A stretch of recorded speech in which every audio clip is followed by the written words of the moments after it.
Hi, Jess. How are you? Hello, I'm doing well. How are you? I'm fabulous. I am so freaking pumped to have this conversation with you today. I think that we are going to give a lot of people some incredible insight through your story and your experiences, expertise. I can't wait. Also, you guys, Jess is a great friend of mine. How long have we known each other now? Like 6 years.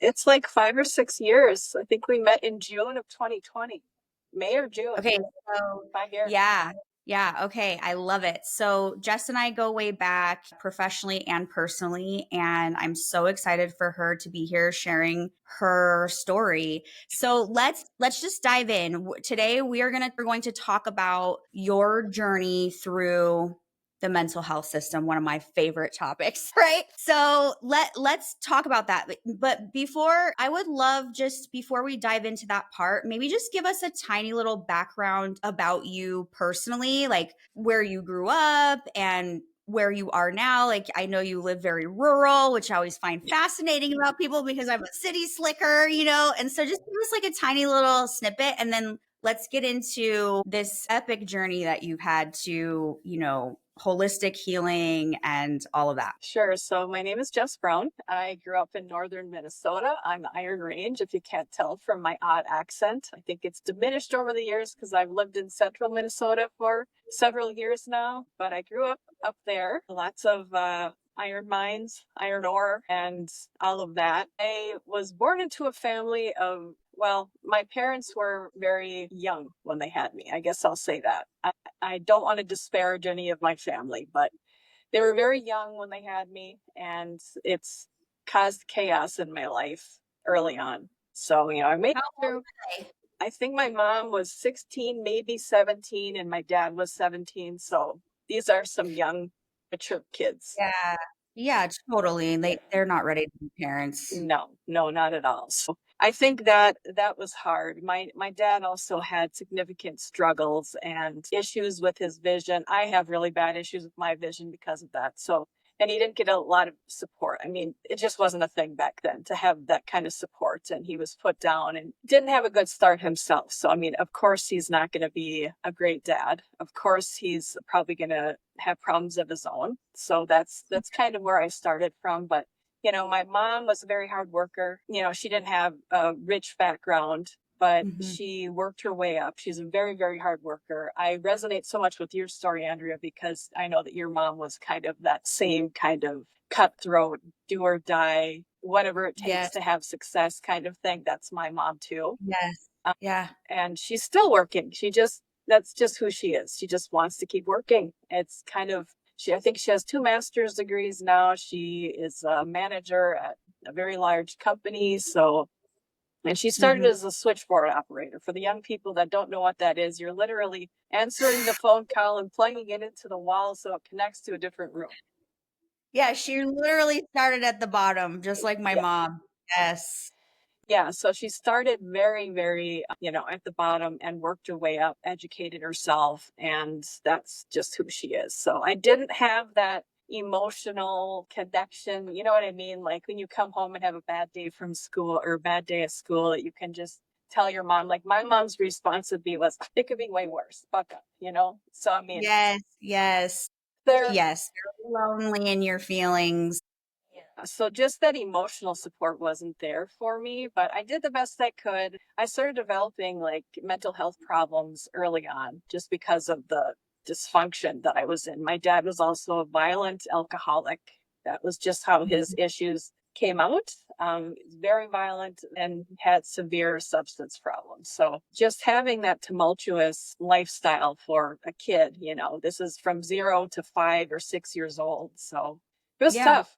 But I finished high school. I wasn't the greatest student. I wanted to go to art school. I was always kind of have your head in the clouds kind of person. But my mom, being who she is, says that is a hobby. That's not a career. So I went and I Mm. got applied just an AA liberal arts degree from a 2-year college. Then I went on to get a bachelor of science degree in applied psychology and human services. And then I Mhm. also have a degree in law enforcement. Nothing I would have chosen for myself. It just happened to be something that I could do. I was good at it. I worked after college. I worked in a law office, prosecutor's office with crime victims for over 12 years. Mm-hmm. So, like, I've always been entrepreneurial. I like to do my own thing. I'm not a great employee. I admit to that. Like, I don't like to be told what to do. And I just want to do my own thing. Yeah. So, about 12 or 13 years ago now, I started like exploring the online business world, and I've done all kinds of different things online since then. And Mm-hmm. yeah, we can go into that whenever you want, but that's basically me. I'm married. I have a wonderful husband of, I think, 14 years will be this year. We have 2 dogs and we live in central Minnesota. I love it. I just want to go back for a minute because I'm guessing that not being able to live in alignment with what your soul craved also contributed to like mental health challenges, right? Like when we're experiencing cognitive dissonance in such an existential way, that takes a toll on us. You know what I mean? Yeah, for sure. Yeah, I see that you're an artist and you like to create and you weren't allowed to do that. My daughter is the same way. She's the same way. Her head's in the clouds. She loves to create, she loves to build, she loves to and I've always told her, a lot of it's because I'm an entrepreneur, right? So I understand that people can be successful and happy and whatever without a degree or whatever it is. But my mom was very much like, you have to go to school, you have to get a degree, blah, because she didn't, and she had to work so hard, right, to climb her way to the top. And I told my daughter, I support anything you want to do. All I care about is that you have a skill. So if it's a skill in the creative world, if it's a tech skill to fall back on, like that's all I care. If you want to do like a 2-year tech school, if you want to go to college, if you want to go to an art school, I don't care. I just want you to have some little foundation of something. And then the rest, do whatever you want. You know what I mean? And I don't even need to guide what that is. If she wants to become an esthetician, like great, whatever, because I want her to do what she's supposed to do, right? Like what she's meant to do, what her soul expression is supposed to be. Yeah. And I'm curious to know how that might have affected you. Have you ever thought about that? Yeah, I have. Like I think I suppressed it for years. Like after she told me that, like I had a college professor that said, "You have real talent for sculpture." Or Mm, that's what I did. I sculpted with clay and bronze. I loved it. I was good that's at it. awesome. Like fine arts, Mhm. like going to fine art. Yeah. I mean, I'm from a small town, but I have been to some major galleries all over the country, and I just loved it. And then for my mom to say, "That's a hobby. That's not an actual career." I put it away. Like I didn't touch it for years and years and years. Like I don't do it anymore. That's I don't so really have hard. a Have you ever means to do it considered anymore. Oh, I was gonna say, have you ever considered picking it back up? There's nowhere to do it around here. So I hope so. Could you make a tiny little thing like in your garage or something? Well, I would need like a way to mix the clay and then fire the clay, and so Okay. it's not exactly a Maybe that's your thing. pie in the sky. It very much is. You know what I mean? Build your own eventually little like a studio for yourself. That would be so cool. Yeah, but I think the hardest part for me was like having somebody like an authority telling me, "Hey, Yeah. you have a real gift for this. You should do something." Like he said, you should go to the University of Wisconsin in Madison and get an MFA degree. That's what you need to do. And you can teach other people art and make your own art. And she wasn't having any of it. And so I went and did this other degree that, I was good at it. I did really well at it. I got really good grades, but I didn't love it. And then I started down a career path that wasn't aligned with me at all. And I was Yeah. like, when I lived in this smaller town, like I think the town that I grew up in was like 20,000 people. I moved to this even smaller town that, 90 miles to 120 miles away from where I grew up. So I Mm-hmm. didn't have any support here, and I couldn't get an apartment. So here's like the starting of this bad position for me, who was I admit to being emotionally immature, kind of um, sheltered the way I grew up. Right. Like I didn't have to figure things out without being able to ask somebody, like, how do I do this? Like I had to figure this out for myself. And, it's 24 or 25 years old. I just didn't have those skills. So to be put in there, I didn't have a place to live. I lived in a hotel for 6 months at this job that I did not like. I didn't have support at, dealing with crime victims of all people. It was a Yeah.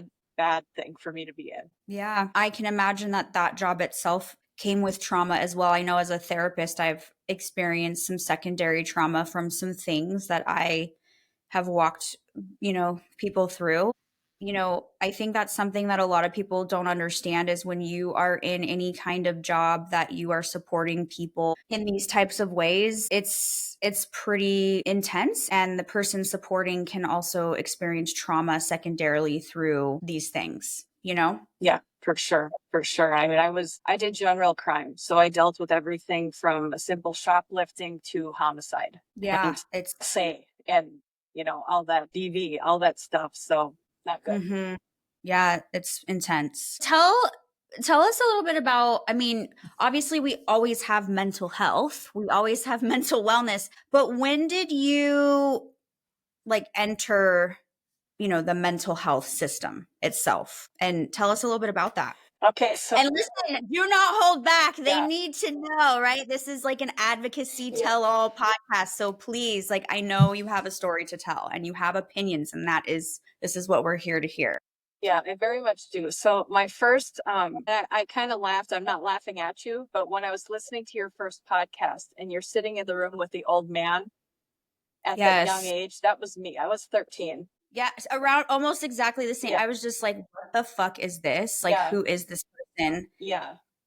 in So his like with his creepy. eye? Yeah. Yes. So Yeah. uncomfortable. And then you had, what did you have? Paxil, Yeah, they put me on Paxil. Zoloft. So Okay. that's what they put Okay. me on. That was the first thing I was on. And I think eventually I just went off of it like you. I don't remember ever feeling better while How old were you? 13. So this is a Mhm. long time ago. I'm 46 now. So this is a very long time ago, like when the Yeah. stigma was high and this was just not accepted. The stigma was high. There also wasn't a ton of research on putting children and adolescents Mhm. on medication, although there was a suppressed study about Paxil specifically. I don't know specifically about Zoloft, but I think there was some research floating around that, hey, maybe this isn't great for a developing brain. And you and I were medicated around that time. Yeah, and do you remember like feeling physically sick if you missed a dose? That's what I remember the most. No, I don't know if I missed it. I mean, maybe I did. I actually just remember feeling so lethargic. Mm, mhm, And I definitely was moody and I did have anger and I was angsty. I mean, my mom married somebody who was abusive and I was really mad. And I had some melancholy and I was upset. But when I got put on the medication, I became depressed. Like and I just felt so blah. Like my body just didn't have the same energy that it used to. It was just like, and I was like dragging myself everywhere, and my eyes were glazed over. I was sleeping in class the first one or two class. Like I just was not. It was very bizarre. Like clearly, I was having side effects, and nobody mhm. noticed. And Yeah, I didn't have the wherewithal, obviously, to go, this is my medication, or you know what I mean? I just didn't know. Yeah, it was bad. It was really bad. very bad. Yeah, well, you eventually went off of it, and so did I. And that's kind of, and then I don't remember what happened from 13 to 18 or even after that. Like, I just remember my I have mental a health blur. flaring up again when I moved to this town for this new job. That's when it started to really become a problem again. Okay. So, like, I was just feeling very depressed and nothing was going right. And I had some traumatic things happen in Mhm. my mid 20s and then something closer to age 30 that just compounded. And I wasn't dealing with any of this, like, I'm fine. This is fine. I can figure this out until I wasn't. And it became to the point where I didn't want to be living anymore. So I Mhm. admitted myself to a hospital. And that was, Good for you. yeah, at 25. I think a friend that I worked with drove me there, and that's where I stayed for 3 weeks. Can we talk about that? Yeah. Because I think people don't understand what happens with inpatient hospitalization. I've been inpatient 5 times, so I have lots of thoughts. Okay, so I was taken inpatient twice as an adolescent due to 2 suicide attempts, right, with being on my medication. And I definitely think a lot of it is bullshit. Now, you were an adult, so maybe your experience was a little different. I think as an adolescent, it's a holding tank for until they're stable enough to leave. And then, well, clearly wasn't stable enough because within probably a month, I was back in there, right? And so I'm curious your experience, number one, and your thoughts around that. Well, uh, it's it's not a place where you go to get well. I guess that's what I'll first say. So I've been in 3 different mental hospitals. I was one in Mhm. my hometown, area that I live in now, but I've also been to the world-renowned Mayo Clinic mood disorder unit.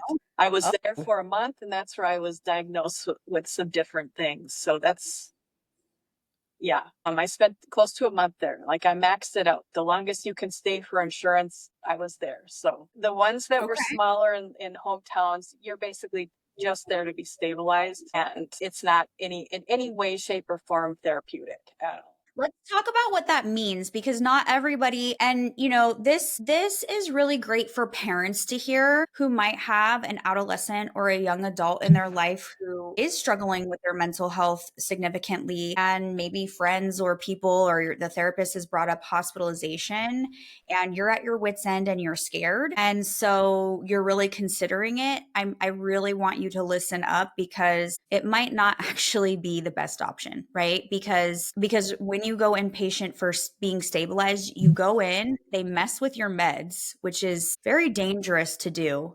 So sometimes people go into the hospital with one set of meds and they leave with another without, I mean, it's very dangerous, like playing with people's chemistry this way. Mm. And then there's not really any therapy, right? I mean, there's some, but it's like it takes more than a week to really get into what a person needs. It really is like a holding place for the person to get more kind of, I guess, baseline, right? Not erratic or whatever they're experiencing, not air quote suicidal or whatever that is. I mean, it's not a healing place by any means. And the food they serve is not gonna help you heal. Like, I mean, No. it's pretty intense. So I'd love to hear your experience at the Mayo Clinic. Okay. Yeah. So I ended up there. So my this was closer to age 30.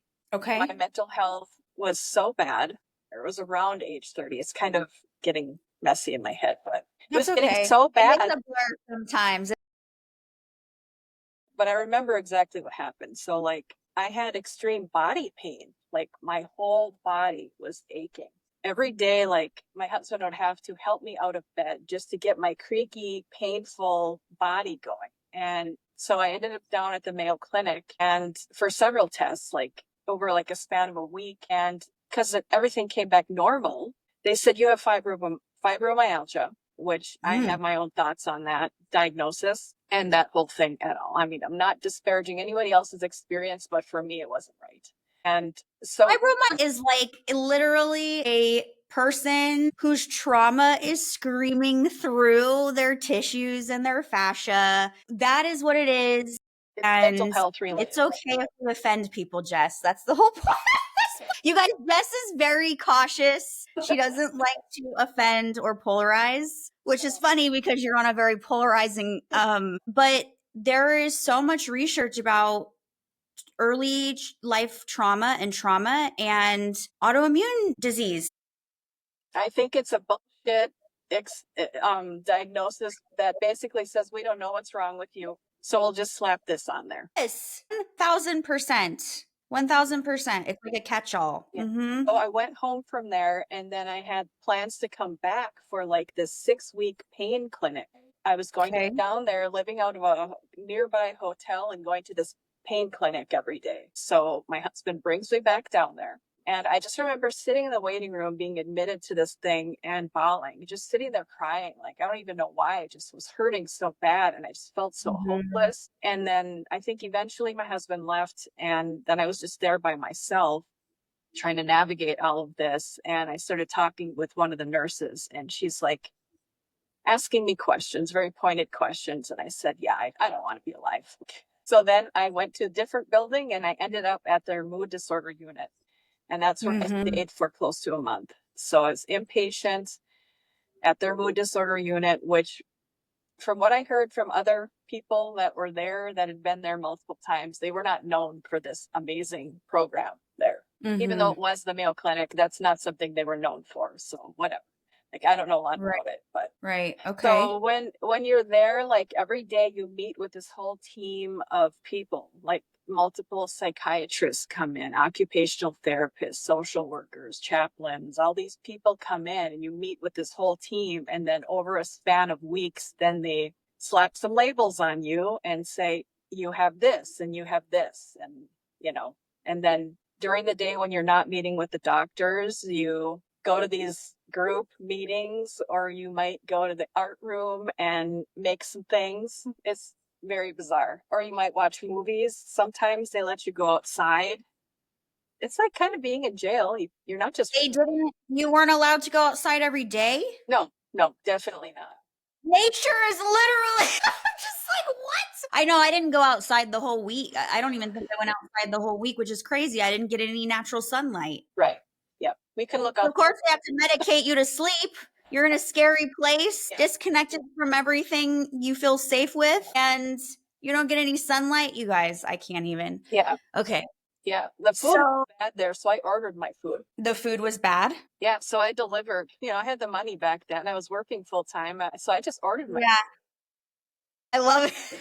Yeah, because the food is not. It's not Yeah. good at all. It's not even if we're talking about forget about mental health, like when you're recovering from surgery, the stuff that they feed you is not helping your body recover properly. It's I get it though, like there's it's insurance and it's this and it's that, but it's like if this is supposed to be a place where you heal, why aren't we giving people healing food? Why are we giving people highly processed food? I mean, I just and sugar all sugar, barely any protein. It's crazy to me. Mhm. Yes, it is. That was crazy. And they have like all these snacks available. They have a little snack room. It's cookies and chips and candy. All the things that totally fuck up your mental health. Yeah. It's crazy. Okay, so I don't know how comfortable you feel sharing any of the diagnoses they gave you, and there's no pressure to do that. It took me a long time to openly share that I was diagnosed with bipolar as a teenager. I just openly shared that like in the last probably year. So there's no pressure. I am curious though, were you given multiple mental health diagnoses? Yes. And I am comfortable sharing because I know that I don't have it. I know that it's absolutely incorrect. They told me I had bipolar 1 with like this Yeah. ultra rapid cycling. Okay. I've been diagnosed with ADD. I've been diagnosed with severe depression, Mm-hmm. generalized anxiety. None of it was accurate. I mean, maybe, yes, depression at some. Well, would it be safe to say that maybe you had PTSD? Yes. And also with your upbringing, you've had complex PTSD plus PTSD from some like in a specific event that happened to you that happened in adulthood. Yes. Yeah, you guys, can I just take a pause for 1 second, get on my soapbox? Please do. So in my opinion, okay, the DSM has all these different things, but really what it comes down to is how trauma is manifesting in our body and our mental health. Okay. And then also the lifestyle that we are engaging in will amplify how the trauma is manifesting and speaking to our body and speaking to us, right? Our environment. And we could wipe away every single diagnosis. This is my opinion. Okay, maybe outside of the autism spectrum, let's just leave that alone. But every single diagnosis we could wipe away and just treat people through a trauma informed lens. I'm even talking about mild anxiety, okay? Because a lot of times anxiety is just a fire alarm saying my nervous system's dysregulated. And typically, when your nervous system is dysregulated, even on a more mild scale, it's because it's responding to stress in your environment, chronic stress. So maybe you don't have trauma, but your nervous system is like, this is not good for me. This is unhealthy for me. All these other diagnoses, I'm so sick of it. Like every time they revamp it, there's more and more and more. And I used to have people come into my office, kids and adults, and parents would sit on my couch and say, well, I was told they have ODD. I was told that they have explosive blah, blah, blah disorder. And I'm like, they're 6. What are we talking about here? There's just can't our mental health system as a whole does not look at people through a trauma informed lens. There are trauma informed practitioners, obviously, but as a whole, we are missing this piece about how life experiences affect us. And then to slap like a generalized anxiety, it doesn't even account for those things, right? Or bipolar, it doesn't even account for those things. It doesn't account for hormones. It doesn't account for so many teen girls get diagnosed with bipolar disorder. It disgusts me. And I'm like, most of them, it's around the time they're going through puberty. And I'm just like, what? Like, hello, of course they have emotional ups and downs. Girls, hello. They're teenage girls going through a crazy rite of passage hormonally. And on top of that, they're dealing with so much social pressure. Duh. So anyway, it's something that I'm so passionate about. And I just wanted to kind of pause and go on a rant about it. And I'm so glad now that none of that for you applies. You know what I mean? Yeah.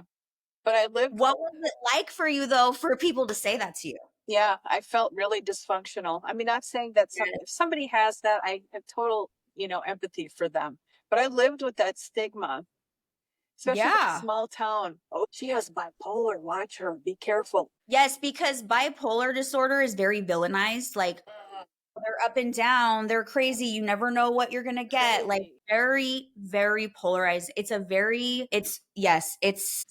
Yeah. It's not over. And I lived with that, thinking that label was me for over a decade. That's horrible. That is horrible. Yeah, and I mean, I was on lithium, and I was considering electroshock therapy and all these other crazy things. When really, I just had untreated trauma. I had PTSD from multiple things that never was ever dealt with or even considered. So Yeah. that's what's maddening. And one thing I thought was so crazy when I was at the Mayo Clinic, like one of the other activities that they had me do was sit in this little room and watch these videos of these scenarios. So one day was borderline personality disorder. So it's like this cheesy little skit. Watch this and tell me if this sounds like you. So I'd watch this. That's how they diagnosed you? Was having you watch videos and say, yeah, that sounds like me. Literally, that was part of it. Have you ever heard of something so crazy? So I'm watching, schizophrenia, schizoaffective disorder, all these other like borderline, bipolar 1, bipolar 2, all these different videos I watched. I'm like, I don't know. I mean, they all do maybe a little bit. Sometimes I don't know what I'm supposed to do. Because they all exist. They all show how trauma can manifest in different people based on their environment, really. Yeah. So this is crazy to me, especially it being the Mayo Clinic, because, the Mayo Clinic is like the Mayo Clinic, and it's really this is really disheartening. I'm so glad we're talking about this. Yeah. And I don't, for me personally, like I just hung my hat on having an answer for what it was. What is wrong with me? And then when I got that answer, I didn't feel any better. These labels are not helpful. They're disempowering. They're very disempowering. And a lot of people take them on as identity. Yes, I'm bipolar. Yeah. I do this because, I'm bipolar. I'm like that because I'm bipolar. That's how a lot of people take it on, is like, they make sense of everything because of their by everything. And yeah, and when I say that, I don't mean they justify it because they don't want to. It's more like that it just helps them cope. Yes. Like, oh, it makes you feel like you can't heal or you can't change. And they tell you that. Like I was told that you will never be free of this. You will always have to be on medication. You're never Oh my, ever going to be able to stop being on this medication. Because that was one of the things I asked. I'm like, how long do I have to take this lithium? Forever. Forever. You can never go off of this. did they tell you have a chemical imbalance? Yes, that's exactly what they said. You have a chemical imbalance in your brain that will never ever go away, can only be managed with these drugs and maybe going to some talk therapy. That is insane to And me. I smile and laugh about it now, but for somebody who doesn't having gone through it for this long, it's very disempowering. It feels very hopeless. Absolutely. And if you don't have the wherewithal, if you don't have the support, if you don't have, well, everybody has access, but if you don't know that, like, hey, go research this, or go, you do think it's that. I mean, I will admit that there were things that I thought through my training for a little while was very similar to the things you're talking about. Not the medication, because I had such a negative experience already. So there was something inside of me that knew like how we were heavily medicating people was not okay. But I just thought that these things were chemical imbalances and, inherited, and then people were just stuck forever that way, and you had to learn how to like manage and cope. Yes. And that I did believe as a therapist. And when I started seeing patterns about like a couple years in, as I started really growing as a clinician and started thinking for myself, I started to see these patterns that had more to do with like history and then environment.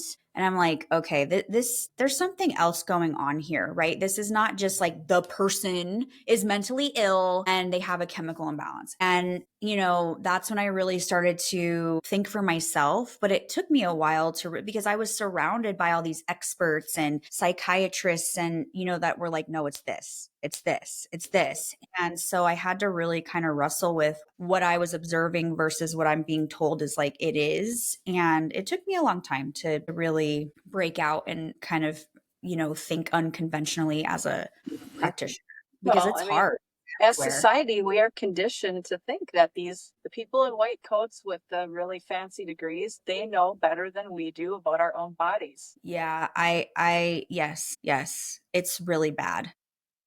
Most people It's still really believe bad. that. I know. I have a friend who I love and adore, and I respect her tremendously. And she is a more holistic person, but she's really angry right now about who has been appointed as Surgeon General. And for me, I understand like people, especially professionals, they want somebody to have a medical degree. So I get why there's that. But also, there are a lot of people using this term, just a wellness influencer, to try to like downgrade. And I'm like, if you look at how much, and this is just me being like kind of impartial, right? From my stance and my belief system of there's so much more than just like this very black and white knowledge that these doctors are getting in this matrix, like from a matrix. I'm Yes. like, look at her body of work. Yes. Look at how all encompassing. I mean, I've listened to her podcasts or like podcast guest episodes and stuff, and I'm like, holy, it's so holistic and all encompassing. And that's the part I appreciate. Whether she should have whatever whatever. Like, I'm not commenting on that, but it's just like we lack that in our medical and mental health system. We lack this understanding that there needs to be an all encompassing approach to a person, like a whole body Yes. approach. It just doesn't happen. And if you do, it's all you have to pay out of pocket for it. Yeah. And we're all also taught to think like, I have to have insurance, or else what if something happens to me, right? Like, Yeah. It's all so then this you're insurance. paying for this insurance and you don't feel like you can pay out of pocket for other things. Yes. Exactly. Greatly. Like for me, I don't even have access to holistic doctors here. They're not here. Yeah. Like I Yeah. have to And you're travel to Minneapolis down. or something for that. So like Yeah. even if I wanted to, like, obviously insurance doesn't cover that.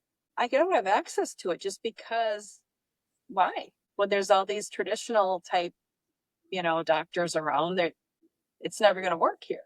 So Yeah. it's It's a huge problem. a huge problem. Yep.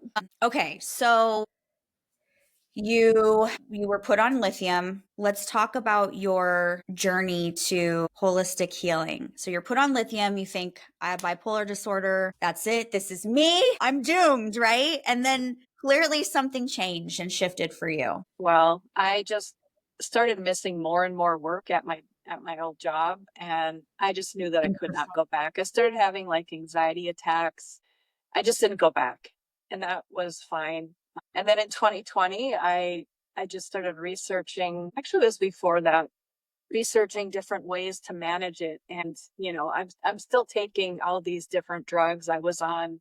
I don't know if I was still on the lithium, but I was on Adderall, over a maximum dose of Adderall, I think 60 milligrams a day for over 10 years. And because that was so much affecting my sleep, then I was taking clonazepam to sleep. Okay, let's talk about this for a second because I have seen this a lot where somebody is put on something like lithium, a mood stabilizer, and because of the side effects of that, then they have to be put on a stimulant. And the stimulant, keeps them awake enough, but then also those two kind of opposing, like the way that those two drugs work, they're very opposing. And then they have to be put on a freaking sleep medication. Yeah, and because Ambien and all the sleep things didn't work for me, that was clonazepam, which if I would have known what that, getting off of that drug was one of the worst things I've ever gone through. Yeah, let's talk about that. Let's talk about how it affected your sleep. I know we've talked about that privately. Like, let's talk about that journey for you. Yeah, so I mean, I went off of the clonazepam probably 7 years ago now. And Hmm. that was horrible. Like, I could not sleep. I was getting maybe an hour or two a day, some days none. So then everything just is worse. You can't function. Your Yeah. mood gets terrible. You know what it does. It's just not good. Well, yeah, somebody who gets fewer than six hours of sleep or fewer, it's essentially like they are walking through the day drunk. That's what they compare it to on a cognitive level. Yeah. Yeah. So that was going on. And I just knew there had to be a way to get off of it. I think I read Kelly Brogan's book then, and that helped me. I mean, I was told by my doctors, no, we don't support you getting off these drugs. That really sucks. So you had to figure it out on your own. Yeah. I said, well, I'm getting off these drugs. So I did it Good myself. for you. Yeah, but it wasn't easy. What was the turning point though? Like you went from, okay, I have bipolar disorder. This is me. I'm just right. And you're on all these meds. And then at some point, something shifted for you internally where you're like, no, I'm doing this, whether you support me or not. Like, what was that? What happened for you? Yeah, so in 2018 or 2019, I saw a different psych nurse locally, and she said, you don't have bipolar disorder. She's like, this is crazy. You have PTSD, complex PTSD. God bless that woman, right? Yes. Yes. So she helped me with that. I told her I wanted to get off these drugs. She wasn't with me getting off of everything. Right. Um, but she did help me get off of all the really heavy things that I was on. And I started doing EMDR. I did that for about 2 years. That's amazing. Yeah, so that was a big thing. And then in 2020, I got on the holistic, approach that I've been on since then. So then you helped me find that. Yes, we both utilize these supplements and adaptogens Yeah. and targeted probiotics and all the stuff that we Mhm. do. But That's how we met, right? that's how we met. And I've Yes. been off any kind of medications now for over a year. That's incredible. Really quick, let's talk about your unnecessary gallbladder surgery.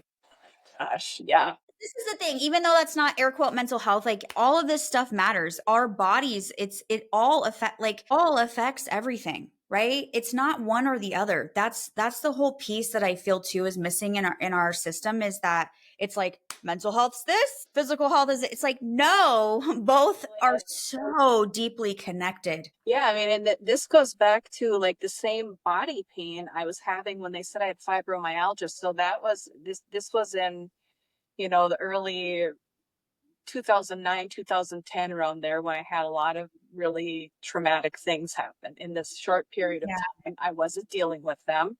and it came across as extreme GI problems and pain. So, I mean, I Mhm. had the HIDA scan for the gallbladder, and it said it was functioning at like 17%. I think the lowest it's supposed to be is like 30 or 40. I can't remember exactly. So don't quote me on that, but it was functioning way lower.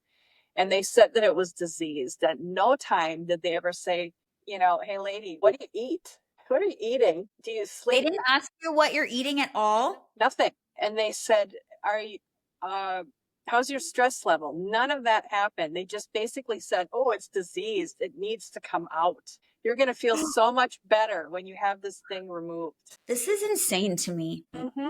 Yeah, never once a conversation about my diet. I would like my gallbladder back because it did not get better. It got worse. Yeah, I mean, you probably could have turned a lot around if you would have shifted your diet, and which you've done now, right? But um, there was okay, so I actually want to find him and try to interview him if he'd be willing, which he might not because of what happened to him. But I interviewed somebody a couple weeks ago who in Australia, she's incredible. She's like she's a neuroscientist, nervous system specialist. And she told me a story about a surgeon, an orthopedic surgeon who was seeing all these people who had diabetes, and essentially he was having to amputate their limb, like a limb, because of diabetes. And he was getting really disheartened by how many amputations he was having to do, and so he started doing research on diet change and diabetes. And he started making recommendations for changes to their diet, and they were able, like, he had all these patients to start to be able to not have to have the amputation. It Wow. was incredible. A registered dietitian reported him to the licensing board saying he was working out of his scope of practice, and he got his license taken away for 4 years. Even though he was helping people avoid body This parts is being what I'm amputated. saying. He was saving people from amputation, and they still took his license away. And this is the level, like, part of the issue isn't just that the system, how it's built, but also it is how it's built, but like the bureaucracy in the system. So, of course, whatever type of person you went to see, was it like I don't know, but I think whatever, have a whoever, regular doctor and then like a gastroenterologist or something. some of them are like, I'm not even going to try to like work outside the box because that's not my scope of practice. So the idea that you have this like narrow scope and you only need to know about this one part of the body or like this one system in the body is so um it is so detrimental to all the people who are moving through the health and mental health system because everything is connected. Yeah, I think physical issues, obviously, I approve of it for myself, can manifest from untreated mental health problems. Yeah, and vice versa, right? It's like so many things manifest as air quote mental health issues, anxiety, this when it's actually hormone imbalance. Do you know that 80% of women diagnosed with anxiety actually have a hormone imbalance and an untreated hormone imbalance? 80%. Holy smokes. That's crazy. You see what I'm saying? It's Yeah. like, and we're not even talking about digestion. We're not talking about detoxification, lymphatic drainage, gene mutations, where if you're not methylating properly, you definitely will experience mental health issues, but it doesn't mean you have a mental health disease. It's your body trying to say, hey, I need support methylating or detoxing or whatever. And it's like people just don't, like, doctors don't know this. Yeah. It's wild.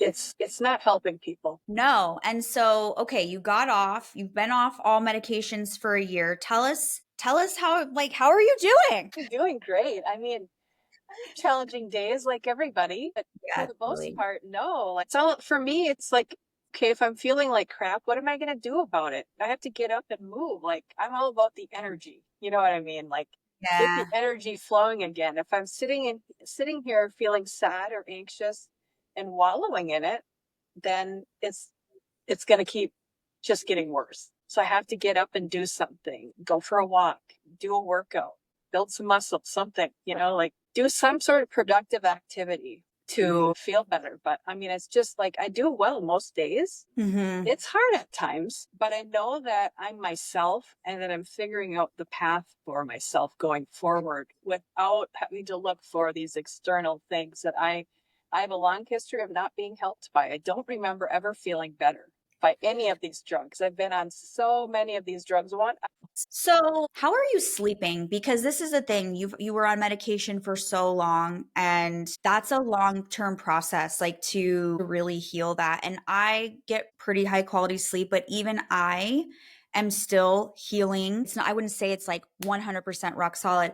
And I know that a lot of that has to do with like unattended to things that I'm have been getting in line, and it's like it's kind of like my last piece, and I'm 42, right? It's my last piece of what I'm really working through. yeah. And I know a lot of it has to do with things that I'm recovering from and or working out, if that makes sense. Yes. So that's interesting that you say that's your last piece because that's kind of how I feel about it too. Like I Yeah. really feel that I have a good handle on how to handle my mood and anxiousness and all of that stuff. Like I really feel like I'm on a good path with that, but the sleep was still challenging for a while. Like there, Mhm. at least 3 or 4 days a week I was getting really crappy sleep. So, Well, and the thing is that that creates a cascade. yes, very much. One bad night of sleep creates a Yes. cascade for days and days. Yeah. Like, people don't understand how significant Yeah. any kind of sleep debt is.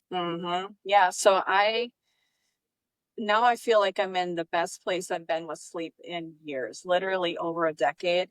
And in February, I just went off of everything. Like I went off of dairy, any sort of gluten, sugar, all my Mhm, supplements, everything. Like pretty much I was mhm. just eating organic food and trying to get in as much protein as I can and just rest my body for a month. So by Yeah, going off of all of that, like within 2 weeks, my sleep totally insane. It improved so much. I'm getting goosebumps even thinking about it because for years, like after I got off of the clonazepam for sleep, then my psych nurse that I met in 2019, she put me on, or she said, use diphenhydramine, which is basically Benadryl. I was using like a double dose of diphenhydramine to sleep every night, which I now know has probably done some serious damage. It causes dementia over time and other problems. So I'm like, I have to get off of this. yeah. So I did this just kind of full body reset, went off of everything, any kind of substance. And within 2 weeks, my sleep was repaired. I, That's incredible. yeah, I get good sleep, I would say 5 or 6 days a week now. Like I might have one where I did some things in my lifestyle, brought my phone to Right. the bedroom or, you know, Yes. you stayed up too late and now it messed up your sleep. But now, like when I do Mhm. try to sleep, I'm able to go to sleep and stay asleep, which is something that wasn't a thing for so long. That is incredible. So, right now, what does your diet look like? So I try to follow a very pro metabolic diet. I watch ingredients very carefully. I try to avoid anything that's enriched. I don't want any of that. I try to avoid food dyes and high fructose corn syrup, seed oils. And so I Mhm. eat a lot of organic dairy for protein, like Greek yogurt, organic fruits and veggies. I eat a lot of beef and Yeah. Yeah. yeah, I mean, I'm all about the protein because I lift weights. I'm trying to build muscle and eventually I Yeah. want to lose more fat off my body, but it's a process. Well, and correcting your sleep will help with that over time. Your body needs to heal still. Hmm. Yeah, Your so I just metabolism needs to heal. yeah, Yeah. pro-metabolic towards collagen. I have lots of collagen every day. Yeah, it's I take some supplements, but even since February, I've cut way back on that. I just try to get my nutrients from food. Like I use the Chronometer Yeah. app and try to monitor my micronutrients with my macros to make sure that I'm meeting those goals and everything. Well, I mean, this is the thing is if your body is functioning well, then you don't need as much of that stuff. You know what I mean? Yeah. And I think that some Mhm. of it can kind of become problematic when you don't notice if it's helping you and you're taking so many different things, which I've definitely been at different points taking so many things that I don't know what's actually even helping me. Yeah. Mhm. Yeah, so I have cut way back. It's just really trying to be as natural as possible, high Yeah. quality food as much as possible. Yes. I love that. So this has been an incredible transformation that you've had. Yeah, there were times that I didn't want to live, and now I can't believe, and I've had other people say, I can't believe how far you've come, even in my Yeah. confidence level. So if, Hmm. there's somebody feeling extra hopeless, there is a way through. You just can never give up on it. You have to keep going, keep trying different things. Absolutely. Absolutely. Tell us a little bit about what you're doing now. Like how do you fill your time? I know you're an entrepreneur. Mhm. Done belief code on me, right? So like let's talk about like what you're doing now, how you support other people and all of that. Yeah, so just because of my journey, I just feel very passionate about helping and inspiring other women to be happier and more confident and believe in themselves. So I have a personal growth blog called Manifest Every Day. It's It's awesome. something I started many, many years ago and then kind of left. And now in the last year, I've come back to it and I'm building it up again.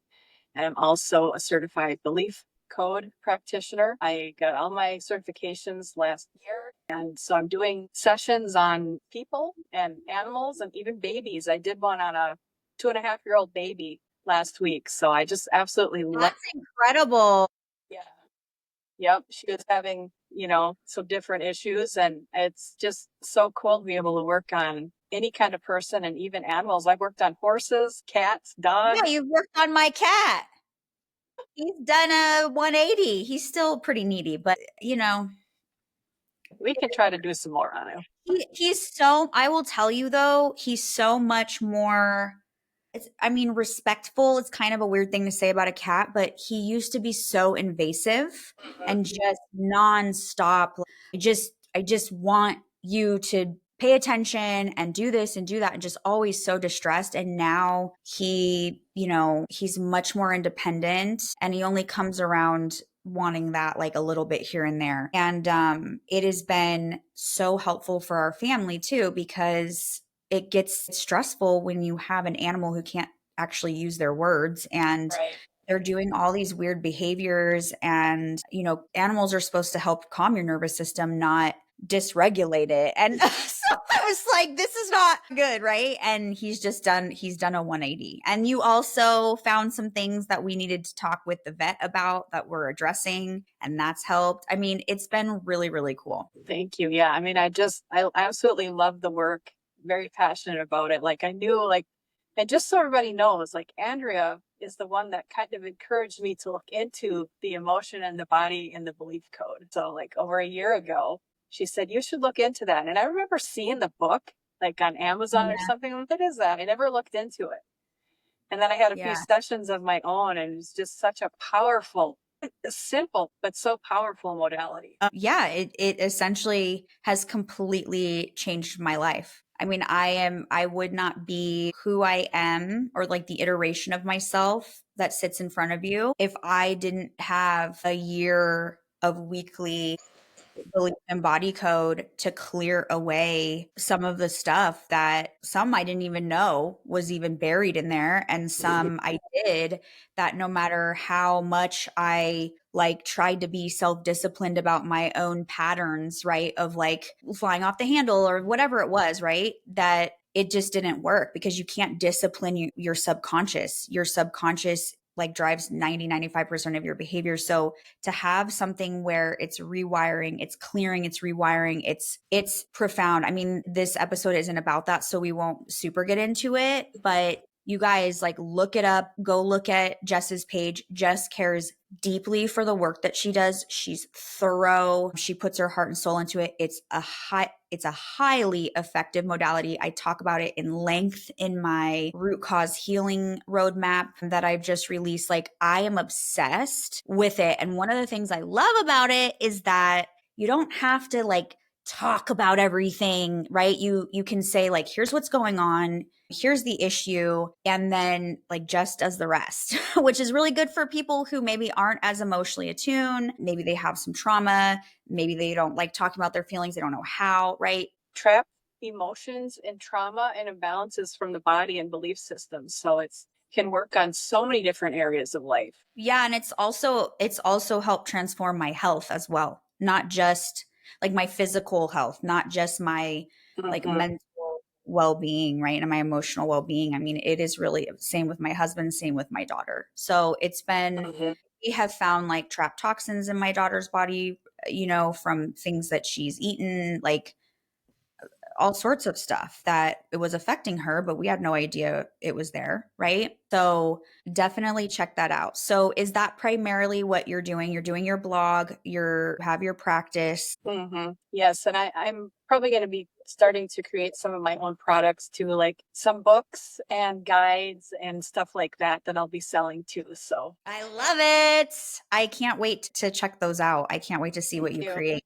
Yeah, and Yeah. I love your podcast. Like I'm just loving these episodes. So thank you so much, Andrea. This has been an honor. Yeah, I'm so excited. Okay, so you guys, where can people find you actually? Do you want them to go to your blog? Yeah, you can go to manifesteveryday.com, or I have, I think, a milkshake link that we could, if you want to link to that, they have some free resources they could get there. There's some resources on my blog too. Okay, beautiful. So everything will be linked in the show notes, whether you're watching on YouTube or you're listening on like Spotify or Apple Podcasts, wherever you're listening to this, you will be able to check the show notes and go find Jess. And I highly, highly recommend you consider doing Belief Code with her and like just go look into Belief Code and check that out. And I am so excited that we had this conversation. I feel like there's so much more. We might have to do a Yeah. part 2.